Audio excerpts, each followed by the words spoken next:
আসসালামু আলাইকুম, hello everyone. আশা করি সবাই ভালো আছেন। আমার এই কবুতর দুটো 7 দিন হবে বাচ্চা ফুটেছে এবং এদের গায়ে এখন পালক গজানো শুরু হয়েছে।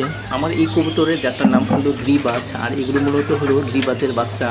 গ্রিবাজ কবুতর মাশাআল্লাহ বেশ ঘন ঘন ডিম এবং বাচ্চা দেয়।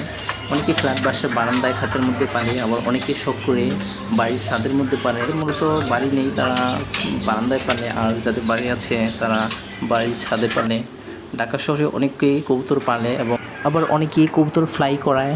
আমিও আমার 2 মাস বয়সী একটা কবুতরের বাচ্চা উড়ানোর জন্য ছেড়েছিলাম, কিন্তু এটা মানুষের বাসার ছাদে চলে গেছে এবং এটা আর ফেরত আসেনি। তো যাই হোক, এখন আমি কবুতরের বাচ্চাগুলো এদের মায়ের কাছে রেখে দেব।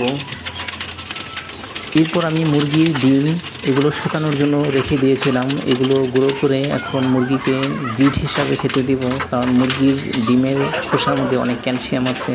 এগুলো বেশি বেশি দিলে মুরগি তাড়াতাড়ি ডিমে এসে পড়ে এবং ডিম পারে বেশি। এই যে কীভাবে ডিমের খোসার গুঁড়োগুলো খাচ্ছে মুরগিগুলো, পাগলের মতো করে খাচ্ছে।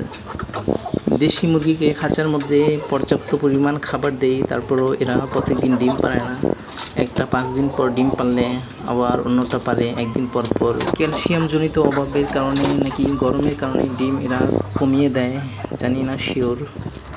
কেউ আমার মতো খাঁচায় দেশি মুরগি পালন করলে একটু জানাবেন কমেন্টে, কী কারণে এরা এত লেট করে ডিম দেয়, মানে গ্যাপ দিয়ে ডিম দেয়। 5 দিন পর পর একটা দেয় বা 3-4 দিন পর পর এরকম। আমি এদেরকে শাক সবজিও কেটে দিই, যেমন শশা কেটে দিই এবং কলমি শাক, পালং শাক এগুলো দিই মাঝে মাঝে। তারপরেও পর্যাপ্ত পরিমাণ ডিম পাওয়া যায় না খাবারের তুলনায়।